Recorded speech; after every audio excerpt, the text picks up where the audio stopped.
This day in sports history.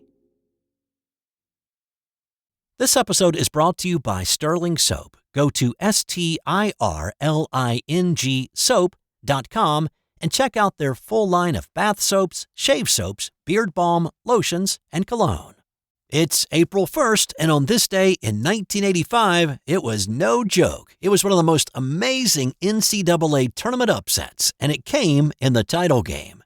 So, a few things to know before I dive in. First, this was the first year the tournament had expanded to 64 teams. And secondly, it was the last year there was not a shot clock. Both of those things figured into Villanova's run through this tournament. Now, Villanova made the tournament by the narrowest of margins. They finished the regular season 19-10, 9-7 in the Big East, with only one win over a top 25 team. They lost in the semifinals of the Big East tournament, so it is a pretty good bet that the Wildcats would not have made the tournament if the NCAA had not expanded from 53 to 64 teams.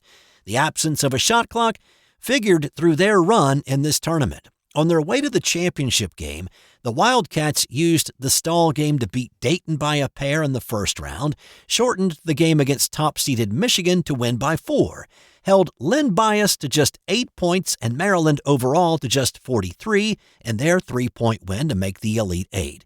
Rolly Massimino then outmaneuvered the inventor of the four corners with his own version as the Wildcats beat North Carolina 58-44 to get to the Final Four. Top seeds and Big East companions St. John's and Georgetown also made the Final Four, marking the first time that 3 teams from the same conference had made the Final Four in the same year. The Wildcats then faced Memphis State in the semifinals, and they held Memphis State to their lowest offensive output of the season in a 52-45 win to move on to the championship game, setting up the meeting with Georgetown, a team they had not beaten in their 2 meetings during the regular season, and no one was giving them a chance in the national title game. As an 8 seed, Vegas had Villanova's odds of winning the tournament before the start of it at 35-1. And just for reference, NC State 2 years prior was a 6 seed and 25-1 to win the title. The Hoyas were the defending national champs as well. They had Patrick Ewing, who would soon be the top pick in the NBA draft. The only way that Villanova could win is if they played a near-perfect game. And of course, that's what they did.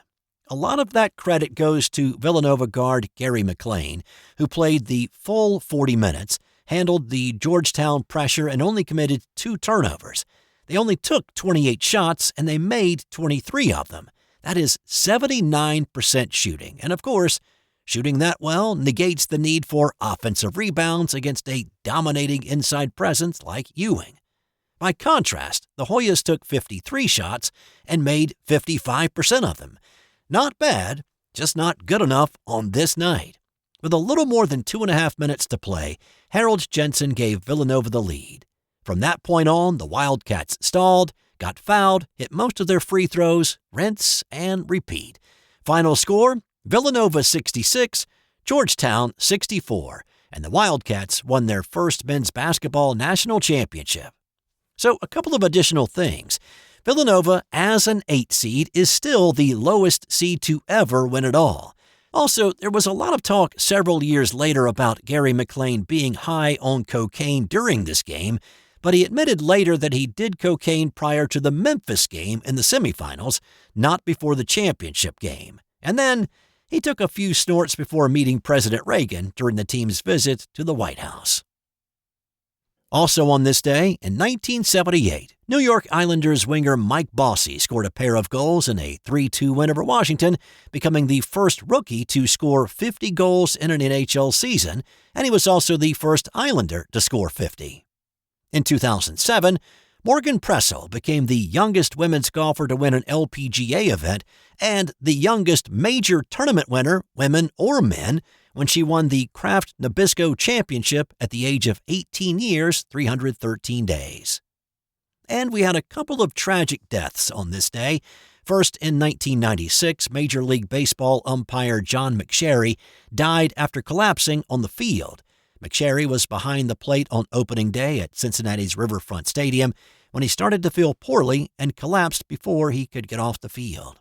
He was 51. And in 1993, NASCAR driver Alan Kulwicki died in a private plane crash on his way to Bristol Motor Speedway. Kulwicki was the reigning NASCAR champion at the time and is the last independent to win a NASCAR title. Kulwicki was 38. And time now for today's That's Got Nothing to Do with Sports fun fact. Switzerland has accidentally invaded Liechtenstein on 3 different occasions. Of course, Switzerland has been a neutral country since the 16th century, but they still have a military, and they protect the interests of tiny Liechtenstein. In 1976, 75 Swiss Army soldiers accidentally crossed into Liechtenstein. In 1992, several Swiss soldiers wandered into Triesenberg before realizing, hey, that's not located on Swiss territory. And then in 2007, 170 Swiss soldiers crossed the border in the early morning after getting disoriented. To their credit, Liechtenstein officials laughed off the accidental invasions by saying, it's not like they stormed the borders with attack helicopters. This has been an original Thrive Suite production.